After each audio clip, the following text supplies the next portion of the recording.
I'll never forget the way he looked at me that day in court. The betrayal in his eyes. He thought he'd won. My brother, Aaron, standing there, accusing me of being unfit, of being mentally unstable. He called me crazy. And the worst part, he didn't just want me to look bad, he wanted to destroy me, to steal everything I had. $8 million. That's what it was all about.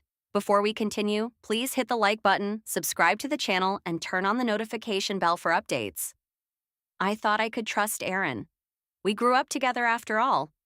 But now, as I sat there, my life on the line, I began to question everything. Was he always this way? Was the brother I knew just a facade? I thought I was fighting for my future. But in reality, I was fighting against him. It wasn't just the inheritance. Aaron wasn't just trying to claim money. No. And he was trying to prove that I was incapable, that I couldn't handle it. For years, we'd had our differences. Who doesn't fight with their sibling? But this was something else. This was something much darker. It started innocently enough. When our parents died, Aaron and I were left to handle their estate. He asked me to help with the will. "You don't need to worry about it," he'd say. "I'll take care of everything. You've been through so much." At first, I thought he was being kind. He was my big brother, after all. But then, things began to shift. I realized that the help he offered came with strings attached. He kept pushing for control, made decisions without consulting me, and when I questioned him, he told me to back off. I felt like I was being erased, slowly but surely. He had started making decisions about our family's future that I didn't agree with. I thought it was just his way of dealing with things. But now, here we were, in court. And I was starting to understand. He didn't just want control of the estate. He wanted to take everything from me. And that's when it happened. The moment everything changed. Just as Aaron's lawyer wrapped up his testimony, the doors to the courtroom creaked open. A woman walked in, tall, composed, and carrying a file. She didn't look like much, but I could feel a shift in the room as everyone turned toward her. She wasn't just some random person. She was Dr. Karen Wright, Aaron's personal psychiatrist. And she was about to make everything unravel. The courtroom went dead silent when Dr. Karen Wright stood up, holding a thick file in her hand. My heart skipped a beat as I stared at her. What was she doing here? Was she here to help Aaron, or had she come to expose him? The tension in the room thickened. Every eye in the courtroom turned to her, and for the first time that day, I felt a glimmer of hope. Expand the situation and introduce key relationships. Dr. Wright wasn't just any psychiatrist. She had been Aaron's therapist for years. At first, I didn't think much of it. He'd always talked about her as if she was some kind of fixer, a person who could help him navigate his life. But I'd noticed something strange in their conversations. He always seemed to mention how difficult I was, how my emotional instability was a threat to the family's wealth. In his eyes, I wasn't fit to handle the inheritance. I was a liability. I never fully understood why Aaron seemed so obsessed with controlling the family's fortune. It wasn't like we were rich beyond our wildest dreams. Our parents were comfortable, but nothing that should make him act the way he was. But now I was seeing it clearly. It wasn't about protecting me. It was about taking everything. Sitting there, staring at Dr. Wright, I remembered the subtle conversations I'd had with Aaron about our parents' estate. He'd always brushed me off when I suggested ideas or questioned decisions. Every time he'd tell me I was being irrational, that I was being overly cautious. But I trusted him. He was my brother. He couldn't be the villain. Or could he? Add tension, contradictions, or subtle red flags? As Dr. Wright made her way to the witness stand, I couldn't help but replay all those moments in my head. And the times Aaron would convince me that I was overthinking things, the times he'd get upset when I brought up anything about finances. I'd ignored the little signs, believing that my brother was just looking out for me. But deep down, I knew something wasn't right. Was it possible that Aaron had been planning this all along? The idea felt too insane to believe, yet here I was, sitting in a courtroom, facing the consequences of his actions. Dr. Wright began speaking, calmly and methodically. "Sophie is not mentally unstable," she said. "In fact, her mental state is perfectly sound.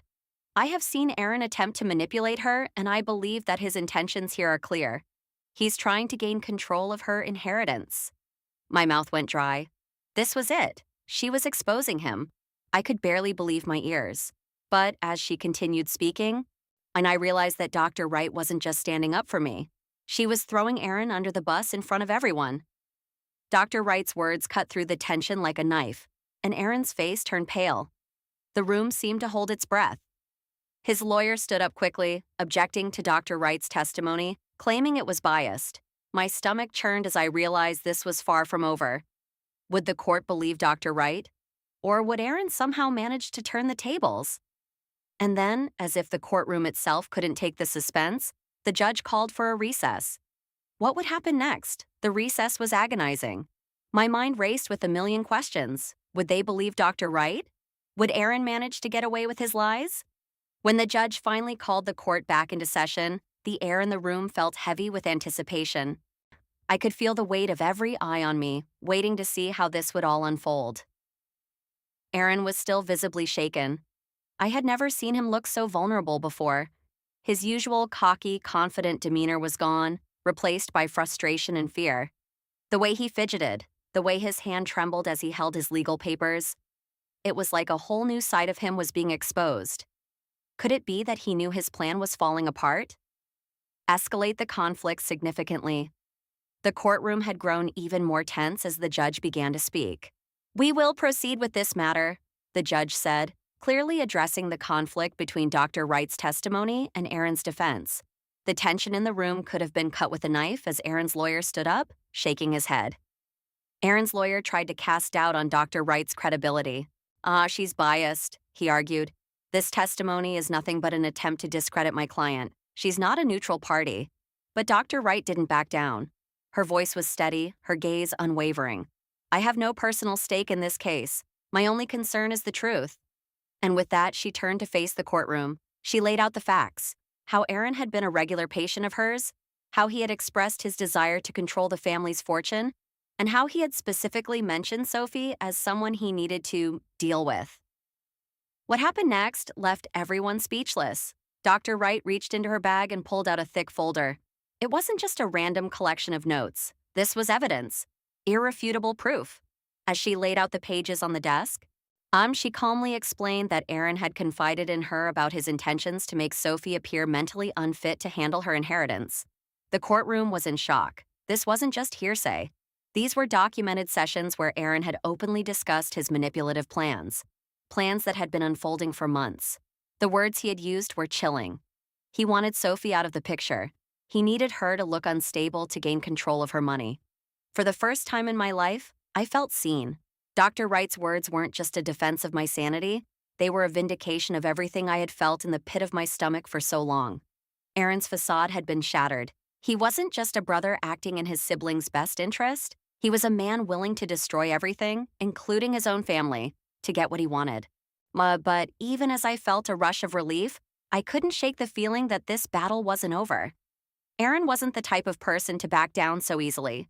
Aaron was on the verge of a breakdown. His face was red, his hands shaking as he glared at the defense table. "This is a lie," he shouted, his voice cracking with emotion. "She's manipulating you all. None of this is true." The judge immediately silenced him, ordering him to calm down, but the damage was done. His outburst only made him look more guilty, but would it be enough to seal his fate? Would his own lawyer manage to salvage what little credibility he had left? And then, in the midst of the chaos, Aaron's lawyer pulled me aside and whispered, "This isn't over. We'll keep fighting." The tension in the courtroom was unbearable. I could feel the weight of every single pair of eyes as the judge prepared to return with his ruling. My hands were trembling, my stomach was in knots, and my mind was still spinning from everything that had happened. But now, there was no turning back. This was the moment where everything would either collapse or come together. Aaron sat there, staring at the judge, his face pale. He was a man on the edge, and I could see it in the way his shoulders tensed, in the way his eyes flicked nervously around the room. The confidence he'd walked in with was long gone, replaced by desperation. Moved toward the reveal setup, the judge stood and the entire room fell silent.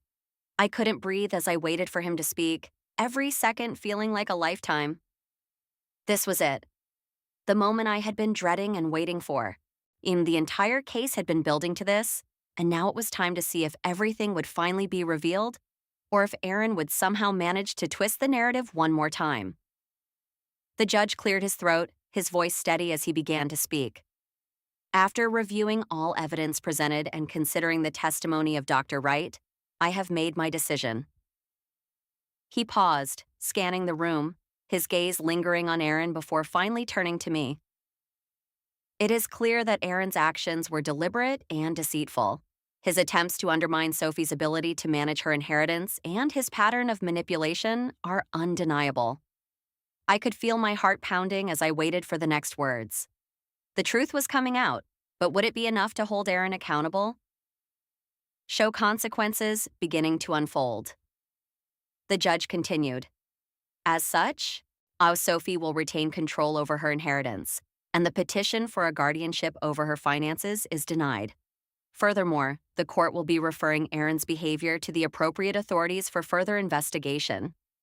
For the first time in what felt like forever, I exhaled. The weight I had been carrying was slowly lifting. I had won. The feeling was surreal, like the ground beneath me was shifting, and I was finally standing on solid ground again. But then, the reality of the situation hit me. Aaron wasn't going to just walk away. His life was about to come crashing down, and there was no telling what lengths he might go to try to salvage his control over the family wealth. Prepare for the final reveal. I could see Aaron's face turn from white to red, his fists clenched in anger. He couldn't accept it. He couldn't accept that he had lost. He shot up from his seat and started shouting, but his lawyer quickly moved to calm him down, whispering furiously in his ear. The courtroom was buzzing with whispers, but the judge had no time for it. "Order!" the judge's voice boomed. The room fell silent once again. But then something strange happened. Aaron's lawyer, his face pale with a mix of shock and urgency, approached me. I tensed as he stepped closer. "This isn't over," he whispered harshly. "He's going to fight this. We'll keep going until the end. This isn't done." I felt a chill run down my spine. Was this just the beginning? What would Aaron do now that his whole plan had been exposed? How far would he go to get what he thought was his? An end with a major cliffhanger leading into the conclusion. The room was still buzzing with chaos as I stepped out of the courtroom. I thought I was free, but the last thing Aaron said to me echoed in my mind. "This isn't over." It's hard to explain what it feels like when everything you thought you knew about someone is completely shattered. My brother, the man I'd trusted most in the world, had tried to destroy me, and yet there I was, standing victorious. The court's decision was clear. I had won. The $8 million inheritance, which had been at the heart of this entire mess, would remain mine. Aaron's plan to manipulate me and take control of everything was over. He had been exposed. But even as I stood there, breathing in the sweet taste of victory, I couldn't shake the overwhelming mix of emotions. I had won the battle, but at what cost? The judge had ordered that Aaron's actions be reported to the authorities, and I knew that this would have long-lasting consequences for him. He was facing criminal charges for his manipulative tactics. I could only imagine how far this would go, how his reputation would be destroyed, and how he'd lose everything he had worked for. The irony stung. The very thing he had wanted to control, money, was what ultimately unraveled his entire life. And the worst part? He had used me, his sister, as nothing more than a pawn in his twisted game. As I left the courthouse, the weight of it all began to sink in. The relief was immense, but so was the anger. How could Aaron have done this? How could he have looked me in the eye for all these years and pretended to care, only to be plotting behind my back? And I had spent years trying to make excuses for his behavior, blaming everything on his insecurities, on our family issues. But now I realized the truth. Aaron wasn't just trying to take my money, he had been trying to destroy me all along. I walked out of the courthouse with my head held high, but my heart heavy. There were so many unanswered questions. What had turned him into this? Was he always this way, or had I missed the signs? I had so many emotions swirling inside me. Betrayal, shock, anger, but also, oddly enough, a sense of freedom. I was no longer trapped in his manipulation. I could breathe. The consequences for Aaron were swift. News of his deceit spread quickly, and the fallout was immediate. His friends and colleagues turned their backs on him. The life he had carefully built around lies was crumbling before his eyes.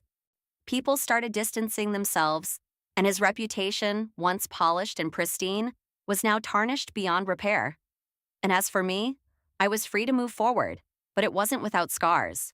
The trauma of betrayal was something that would stay with me forever. But I had my inheritance, yes. But more importantly, I had my dignity. My relationship with Aaron had been broken beyond repair, and I wasn't sure there was any coming back from this. But it was okay. I had learned that no amount of money or power was worth losing yourself, or your trust in the people who should have been there for you. Walking out into the bright sunlight, I could feel the weight on my shoulders begin to lighten. I'd been through hell and back, but I had survived. I had won. Aaron's hold over me was gone, and the life I had fought for was finally in my hands. I may have lost a brother, but I had gained something far more important: the ability to stand up for myself, to trust my instincts, and to not let anyone, especially not family, make me feel powerless. I took a deep breath, feeling the warmth of the sun on my face. This was the beginning of something new. And for the first time in a long time, I was ready for whatever came next.